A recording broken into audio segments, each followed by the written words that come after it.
Bom, então vamos lá. Todo mundo está falando sobre Irã e Israel, né? Mas ninguém está fazendo a pergunta certa.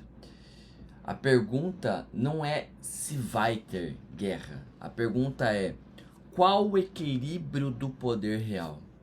E é uma pergunta que tem mais de 2.400 anos, tá? Quem não conhece a história está fadada a repetir os erros do passado. Tucídides escreveu lá em 431 anos antes de Cristo, e ele vai explicar exatamente o que está acontecendo agora. Então, bem-vindo ao canal. Eu sou Paulo Lima, doutorando em filosofia, sou especialista em filosofia política e economia. Já há um bom tempo aqui você tem acompanhado que a gente tenta olhar as coisas, os acontecimentos de hoje, por meio da ótica filosófica, científica, em favor da racionalidade, de onde a gente pode chegar sobre o binóculo conservador de interpretação da estrutura da realidade, tá bem? Então, essa tensão que está acontecendo entre Israel e Irã, ela está no ponto mais crítico desde 2020, tá? Então, a gente vai analisar nos próximos minutos aqui, fique à vontade para sair quando quiser, mas sem dúvida nenhuma você vai perder uma quantidade bem interessante de informação, sob um ponto de vista que você não vai encontrar facilmente por aí. E a gente vai tentar descortinar isso para que você possa analisar sob um ponto de vista único, tá bem? Então, vamos lá. Israel, então, ele vai manter todas as operações constantes na Síria. O Irã, ele ameaça essa resposta plena a qualquer ataque. E os analistas europeus, eles afirmam que os Estados Unidos, eles podem intervir militarmente em 24 horas. Então, o mundo inteiro segura a respiração e está tentando entender o que está acontecendo, tá? Então, de novo, isso não é geopolítica de 2025, é uma história muito semelhante que vem se repetindo há 2.400 anos, e a gente tem que entender um padrão. E quando você entende o padrão, você sabe o que vai acontecer antes que os jornais te contem por aí, tá? E você seja pego de surpresa. Então, por isso que eu quero te mostrar de uma maneira única a pergunta que Tucídides fez no tempo, em seu tempo, exatamente como está acontecendo hoje entre Israel e Irã. Bom, então vamos lá. Você tem visto aí nas últimas semanas Israel intensificando ataques contra alvos iranianos, né, na Síria. O Irã prometeu resposta completa e forçosa aí a qualquer agressão, né? Então você tem várias fontes militares que confirmam que Israel ele está mantendo submarinos nucleares posicionados ali no Mediterrâneo, né? E a tensão então está no nível mais alto desde 2020. Mas por que isso importa para você? Por que isso, né, isso faz parte do meu cotidiano? O que isso vai pagar a minha conta, né?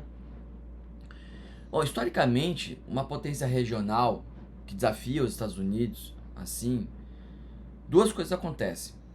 Ou existe uma negociação, ou existe guerra. Ponto. Então, o fator determinante não é o Irã, não é Israel, é o Donald Trump. Porque Trump, ele é o único presidente americano que nos últimos 50 anos, de fato, conseguiu manter o Irã sem bomba atômica, né? Sem guerra regional e sem crise de petróleo. E não por acaso, por método, né?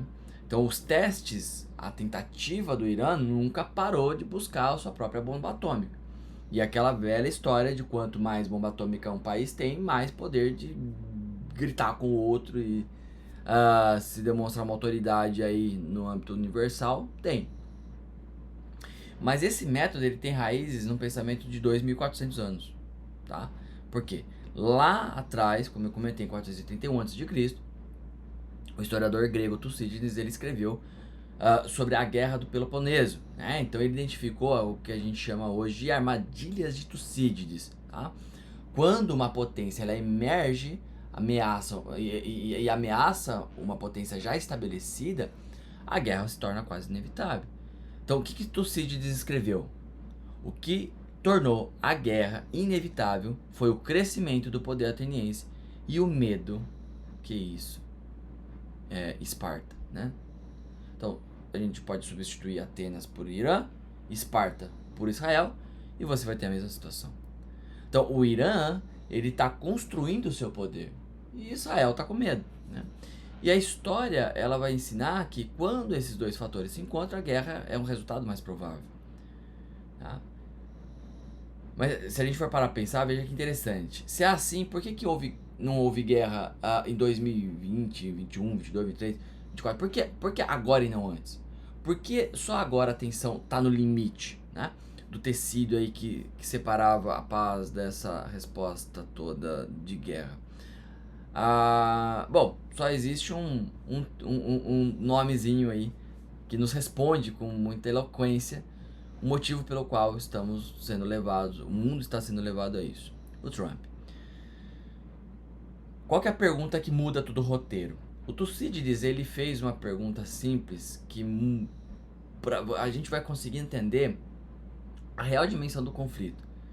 Quando ele perguntava a si mesmo qual que era o equilíbrio de poder real e não o declarado, que é o ponto. Aristóteles depois, ele vem, desenvolveu tudo isso na política, né? Ele disse lá que o homem é um animal político, mas também um animal que busca sobrevivência, né? Não somente político, mas que busca sobrevivência, o bios politikon. E quando ele estabelece uma ameaça existencial, ele age. E não importa a lógica, importa o medo, né? O Irã, ele age por medo, Israel age por medo. Os dois países estão numa dinâmica ali onde a escalada parece inevitável. E aqui que o ponto que é o ponto que os jornais, eles não fazem essas conexões. Nenhum dos dois vão querer de fato essa guerra. Porque os dois estão sendo levados por forças que não controlam, que eles não conseguem controlar. O que Aristóteles chamava isso? De phobos, de próprio medo, né? O Hobbes, ele chamava isso de state of nature, né? Aquela do estado da natureza. Que é onde a vida é solitária, é pobre, ambos estavam certos, né? O Irã, ele não quer necessariamente uma guerra. O Irã, ele quer sobreviver, assim como o próprio Israel, ali no meio daquela guerra toda, né? O regime dos ayatolás, ele sabe que uma guerra aberta com Israel significa o fim do regime, mas também sabe que demonstrar fraqueza significa o mesmo. Então, é uma armadilha nisso tudo, né? Então Israel, ele não quer guerra, ele quer mostrar que de fato, né, precisa sobreviver e quer entender qual é a posição do Irã nisso tudo. Ele quer que o Irã saiba que vai atacar e isso que vai significar isso tudo uma destruição total. Mas também, se a gente for parar pra pensar que um ataque preventivo agora ele pode evitar um ataque maior depois, a gente vai pensar naturalmente numa armadilha aí. Então o que os Estados Unidos estão querendo? Eles têm Trump, né? Que é a única variável que pode quebrar essa armadilha. Não porque Trump ele é uma espécie de isolacionista, mas porque ele entende que a guerra no Oriente Médio significa basicamente três coisas: petróleo a $200, milhões de refugiados e uma crise global aí, econômica. São coisas que ele não quer no primeiro ano do segundo mandato, né? Então assim, o que o Trump entende que os outros não entendem? Se a gente for pensar, retomar lá Marco Aurélio, né, o imperador filósofo, ele escreveu algo que o Trump intuitivamente ele aplica, né? A melhor forma de lutar é não precisar lutar. Então o Trump ele não é necessariamente um pacifista, ele é pragmático. Ele entende que a força americana é mais efetiva quando não é usada. Então a simples possibilidade de intervenção americana já resolve mais conflitos do que a intervenção em si. Então quando o Trump ele deixa claro que atacaria qualquer iraniano que matasse um americano, né? Não houve ataque. Agora mesmo ele falou, a ajuda está a caminho. Será que vai vir? Então quando o Trump ele saiu do acordo nuclear lá de 2018, o Irã ele ficou enfraquecido economicamente, né? E não houve guerra. Então quando o Trump ele nomeou Bolton e depois o tirou, ele mostrou que tinha controle sobre os Falcons. Então o método Trump ele é simples, é máxima pressão, mínima guerra. Então esse método funciona porque o Irã, como qualquer tirania, ele é fundamentalmente fraco quando confrontado com o poder real. Mas por que a tensão ela tá no limite agora, né? Em janeiro de 2026? Porque o Biden, ele passou 4 anos fazendo exatamente o que os tiranos querem, né? Mostrando indecisão. Quando você mostra indecisão, você convida para agressão. O Irã interpretou isso corretamente. O Biden não quer fazer nada, né? Então a gente pode avançar, tá tudo certo, belezinha. Então, o Trump, ele volta agora com uma mensagem clara que ele vai fazer alguma coisa. E essa alguma coisa, ela pode ser catastrófica pro Irã. Agora o Irã tem uma escolha, né? Atacar agora, antes que o Trump se consolide, ou aceitar a sua janela de oportunidade que se fechou. Então isso é o que os estrategistas eles vão chamar de use it or lose it, né? Use isso ou perca isso. Então o Irã, ele tá na janela, né? E a janela meio que tá se fechando nesse momento. Então o que significa isso pra gente? Primeira coisa que você precisa entender, que essa não é uma crise do Oriente Médio, é uma crise do sistema internacional. Então, quando duas potências regionais elas entram em conflito direto, o mundo inteiro vai começar a sentir, porque essa guerra regional pode se tornar uma guerra aí, uma guerra local para regional, até uma terceira grande guerra. Tá? A outra coisa que precisa entender é que o Trump não é isolacionista, ele é seletivo, ele não quer uma guerra no Oriente Médio, porque isso de fato prejudicaria a economia mundial e, portanto, americana. Ele foi eleito para melhorar a economia americana. Ele é um republicano. O republicano gosta do capitalismo voraz, do capitalismo malvadão. Né?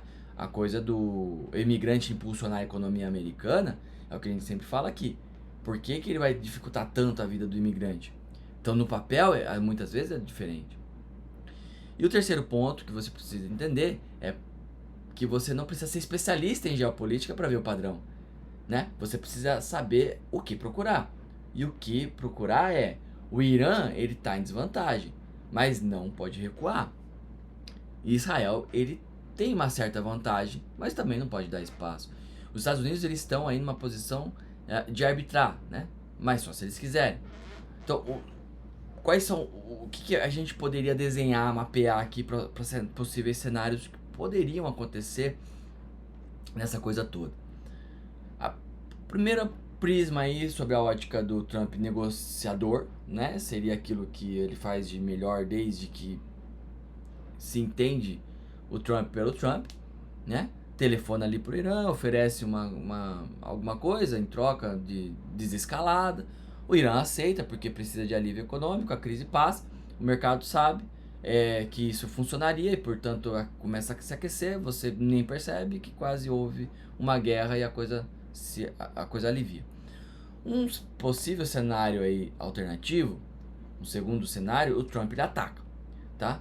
Então, um strike americano ali contra instalações nucleares iranianas, o Irã responde com mísseis contra Israel, Israel responde com mais força, a região entra em guerra, o petróleo vai para $300, então a inflação americana explode, Trump tem que escolher entre economia e os aliados, né, e ver o que vai acontecer. Um terceiro cenário seria o Irã recuar. Depois de perceber que o Trump é diferente do Biden, né? Parece que ele está cumprindo tudo que ele está falando mesmo. Vou capturar o Maduro. Né? Então, assim, o regime ele decide que não vale a pena pagar para ver. Então a tensão mesmo diminui, a normalização começa, é o cenário mais provável, mas também o menos cinematográfico, né? Então qualquer cenário que aconteça, o que importa é que você entenda o padrão. Você não está sendo manipulado por manchetes de pânico, você sabe o que está acontecendo. Então, Tucídides, ele escreveu 2.400 anos lá atrás, e Aristóteles também, assim como Marco Aurélio, que a gente comentou, e todos eles estavam escrevendo sobre a mesma coisa, a natureza do poder, do medo da política. Então, o conservadorismo não é sobre rejeitar o novo, é sobre reconhecer que o novo geralmente é uma repetição do velho com diferentes atores. Então, a natureza humana ela não muda. O medo não muda, a política não muda. Então, quando você lê Tucídides, você não está lendo história, tá? Você está lendo o futuro. Porque o futuro é apenas o passado se repetindo com tecnologia diferente. Então, o Irã tem mísseis, a Grécia tinha navios, a tecnologia mudou, a dinâmica não mudou. Tá? Então, primeiro, para você consumir notícias de pânico, você tem que ter ser altamente seletivo. Ou simplesmente parar se isso te faz mal. Então, quando você simplesmente entende, eu mesmo parei com um monte de canais aí. Só não vou mencionar aqui para não parecer antiético. Mas você deve saber, se você acompanha um canal como esse aqui, você deve saber quais grandes canais eu estou falando. Então, quando você consegue entender a estrutura da realidade, como ela está se repetindo, você sabe 90% de como se exagera, como sensacionalistas as manchetes sobre as crises atuais. Os jornais, eles precisam que você tenha medo para você continuar consumindo, porque é assim que se gera clique, né? Então você começa a buscar as fontes primárias, as coisas vão se recolocando, se reposicionando nos seus devidos lugares. Esses caras não tinham acesso à internet, né? Mas eles entendiam a natureza humana melhor do que qualquer jornalista moderno.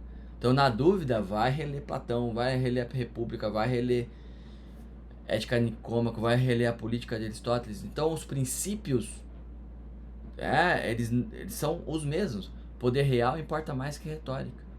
O medo faz estados agirem irracionalmente. A nação que controla a informação, controla o debate, controla o poder. Então, a tensão entre Israel e Irã, ela está no limite. Mas Israel, ele mantém essa pressão militar constante.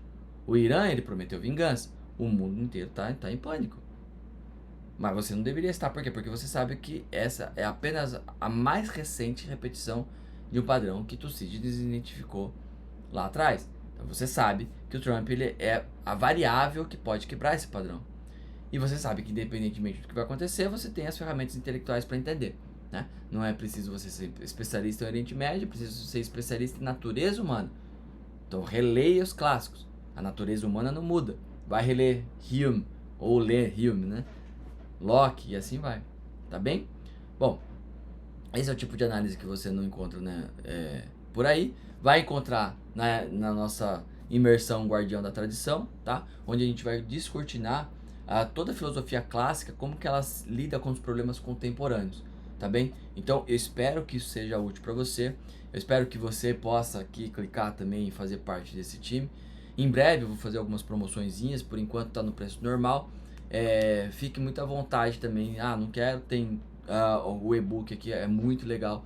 Você vai gostar porque é exaustivo, é muito bem feito, tem mais de 500 páginas de conteúdo sobre os maiores nomes do conservadorismo, se você se identifica como um conservador. Tá bem? Tem vários vídeos sobre conservadorismo aqui no canal também. Certo? Era isso. Então, siga a novidade, sem desprezar a tradição e a antiguidade. Um grande abraço e nos vemos numa próxima oportunidade.